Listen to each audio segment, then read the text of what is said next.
Dahulu, Kalimantan merupakan tempat yang tidak aman.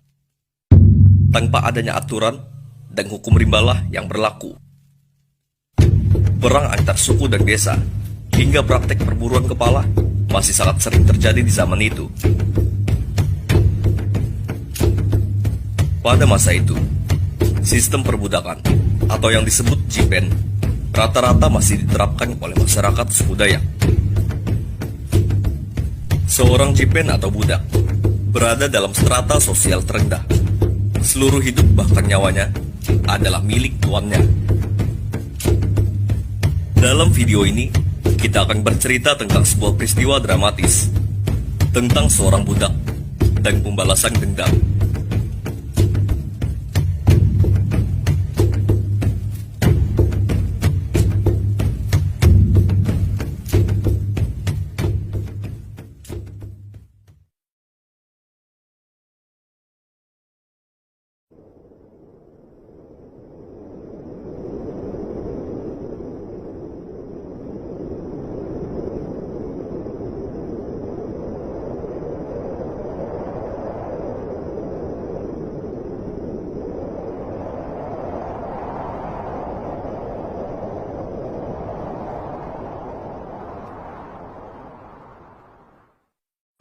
Pada suatu waktu, sebuah desa diserang oleh kelompok pemburu kepala dari desa lain.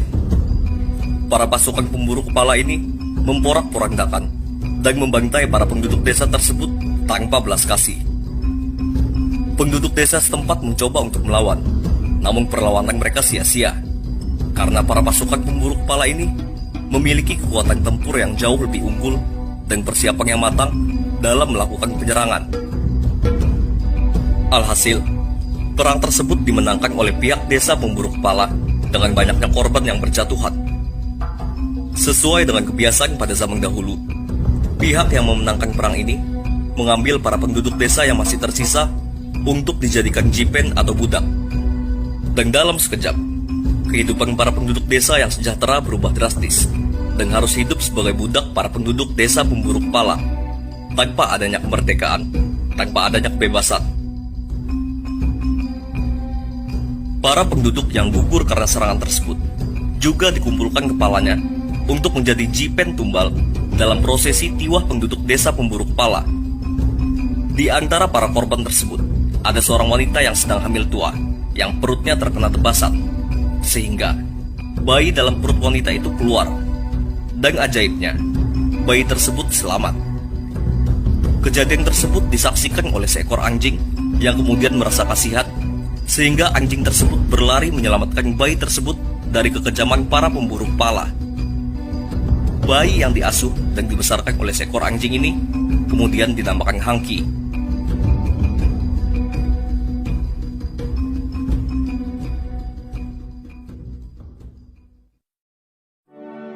Waktu berlalu, dan bayi bernama Hangki itu semakin bertambah besar.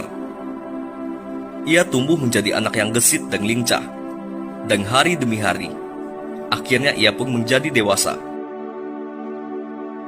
Melihat Hangki yang telah menjadi sosok pria kuat, orang tua asuhnya itu bangga dan merasa berhasil membesarkannya. Walaupun dibesarkan oleh seekor anjing, namun Hangki hidup seperti layaknya manusia pada umumnya dan membaur dengan orang-orang di desa sekitar. Hangki benar-benar menikmati hidupnya. Setiap harinya, ia merasakan kebebasan tanpa harus mempertanyakan mengapa orang tuanya itu merupakan seekor anjing. Sampai suatu ketika, Hangki sedang bepergian, dan di tengah jalan, ia bertemu dengan seseorang yang tahu mengenai asal-usulnya. Tak diketahui pasti siapa orang itu, namun orang itu menceritakan tentang asal-usul Hangki secara detail dan bagaimana mengerikannya peristiwa itu dahulu. Serasa tak percaya dengan semua kisah itu, Hangki pun bergegas menemui orang tua asuhnya untuk menanyakan terkait kebenaran cerita tersebut.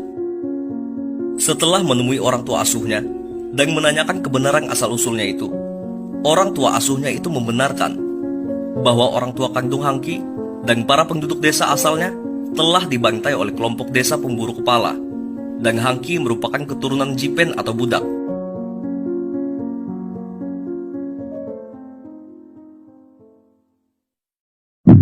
Setelah mengetahui semua kenyataan pahit itu, Hangki pun terbakar amarah, dan muncullah niat untuk membalas dendam.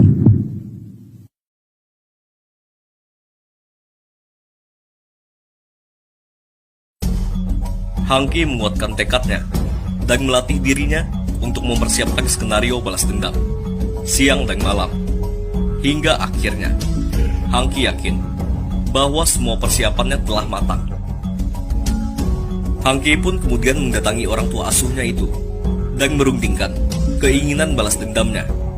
Dan singkat cerita, akhirnya anjing itu menyetujui niat balas dendam Hangki. Anjing itu kemudian memberikan sebuah penyang atau jimat yang bernama penyang asuh, sehingga Hangki memiliki kecepatan, keberanian, ketajaman, dan naluri seperti anjing.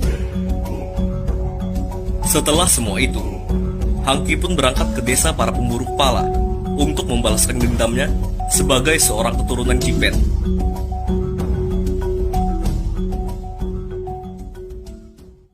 Akhirnya, tibalah Hangki di desa para pemburu kepala, dan akhirnya dimulailah pembalasan dendamnya atas segala kepahitan di masa lalu.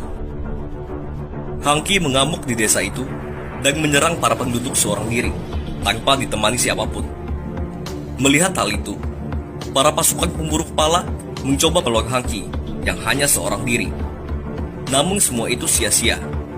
Para pasukan pemburu kepala yang terkenal dengan kemampuan tempurnya itu dibantai satu persatu oleh Hangki yang menggila dan bermandikan darah.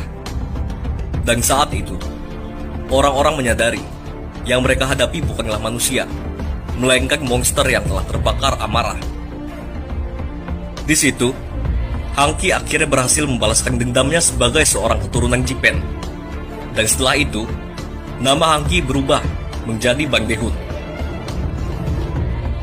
Hangki atau Bang Dehun ini kemudian mengumpulkan mayat korban-korbannya dan membuat sebuah betang dari tulang belulang korbannya itu. Tiang betang dibuat dari tengkorak-tengkorak manusia, bagian-bagian betang dari tulang manusia, dinding dari kulit manusia, dan atap dari rambut manusia. Betang inilah sebagai penanda keberhasilan pembalasan dendamnya, dan juga sebagai bukti bahwa begitu banyaknya korban dari amukannya itu, sehingga bisa membuat sebuah betang.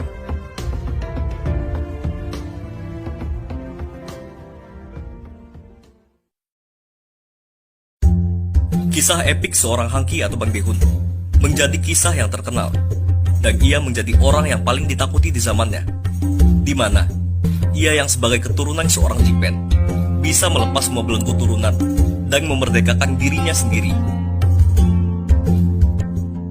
Setelah itu, Hangki atau Bang Dehun ini pergi menggaibkan dirinya yang dikenal dengan istilah nganyang dan melepaskan dirinya dari kehidupan duniawi, sehingga ia menghilang tanpa jejak dan meninggalkan sebuah cerita tentang seorang budak dan pembalasan dendam.